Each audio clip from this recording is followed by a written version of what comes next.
একটা সরকার প্রতিষ্ঠিত হতে না হতেই আমরা যখন তিনটি মৌলিক কথা শুনছি সরকারের প্রধান ব্যক্তির বক্তব্য থেকে, আইনের শাসন, ন্যায্যতার ভিত্তিতে দেশ পরিচালনা এবং গুরুত্বের ভিত্তিতে নাগরিকগণ তাদের অধিকার সংরক্ষণ করবেন, এই কথা বলার 5 দিন 7 দিন যেতে না যেতেই আমাদেরকে এই দৃশ্য কেন দেখতে হয় যে নরসিংদীতে আমাদের 15 বছর বয়সী একটা মেয়েকে প্রথমে গ্যাং রেপিং করা হচ্ছে, তারপর তার ইজ্জত আবরু এবং পরিবারের সম্মান বাঁচাতে না পেরে তার খালু বাড়ি যাওয়ার পথে তাকে অপহরণ করে তাকে হত্যা করা হচ্ছে, এবং সেটা নিয়ে কোনো আলোচনা হবে না। আলোচনা হবে আমরা কে হেঁটে যাচ্ছি অথবা কে গাড়িতে যাচ্ছি।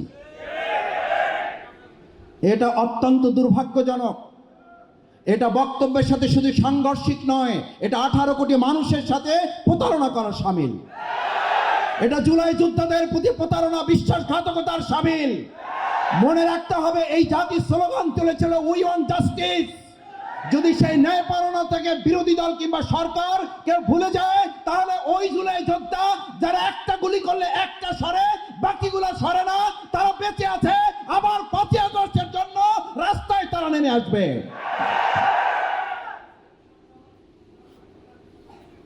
আমাদের মনে করার কোনো কারণ নাই 5ই আগস্ট হেলিকপ্টারে সবাই চলে গেছে। 5ই আগস্ট হেলিকপ্টারে যারা গেছে, যারা তাদেরকে যেতে বাধ্য করেছে, তারা এখনো এই বাংলাদেশে বেঁচে আছে। তারা কে হেঁটে গেছে অফিসে আর কে গাড়িতে গেছে এইটা দেখার জন্য নতুন বাংলাদেশ গড়ে তোলে নাই। তারা গড়ে তুলেছে আমাদের এই আমেনার সন্ত্রাসী নুরাকে 24 ঘন্টার মধ্যে গ্রেফতার না করতে পারলে প্রয়োজনে বিরোধী দলকে পরামর্শ দেব, রাস্তায় নেমে আমার এই আমেনা বেগমের হত্যাকারীদের গ্রেফতারে সরকারকে বাধ্য করতে হবে। বর্তমান বিরোধী দলকে গৃহপালিত বিরোধী দল মনে করে প্রথম যদি একটু হানিমুন ভাব মনে হয়, তাহলে এটাও সরকারকে মনে রাখতে হবে বর্তমান বিরোধী দল 68 জন সংসদের সদস্য সম্মিলিত এবং তার সাথে আরও 6 জন, এই যে সম্মিলিত বিরোধী দল, এই বিরোধী দলকে গৃহপালিত কিংবা আপনাদের পরিচালিত বিরোধী দল মনে করার কোনো কারণ নাই। বরং এই বিরোধী দল হচ্ছে সেই বিরোধী দল যাদেরকে বরং মানুষ মনে করে ভোট দিয়েছিল এই বিরোধী দলকে, ভোট হাইজ্যাক করে নিয়ে একটা সরকার গঠন করার ক্ষেত্রে ইঞ্জিনিয়ারিং করে এই ইঞ্জিনিয়ার ভাইদের ইঞ্জিনিয়ার পদবীর উপরে কলঙ্ক লেপন করা হয়েছে। ইঞ্জিনিয়ার শব্দটা ছিল সম্মানের, মর্যাদার। আমি এই কথাটা গাড়িতে আসতে আসতে ভাবছি যে আপনাদের সামনে শব্দটা উচ্চারণ করব কিনা।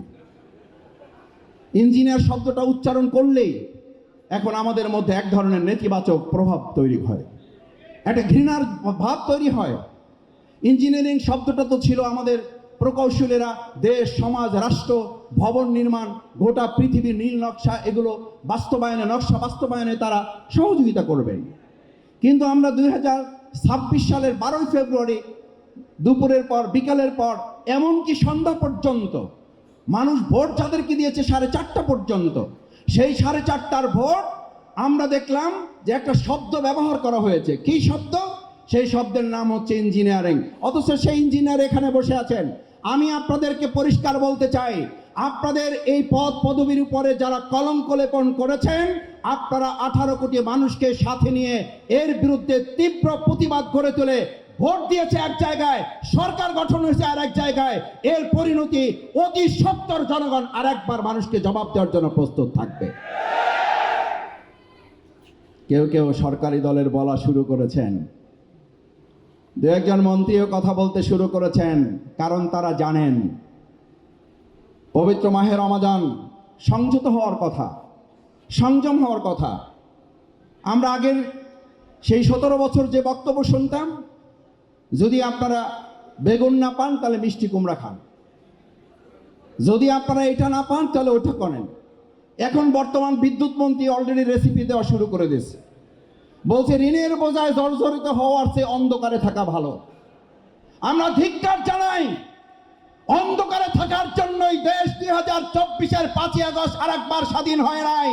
যদি না পারেন দায়িত্ব ছেড়ে দেন। আমরা সিদ্ধান্ত নিতে চায়।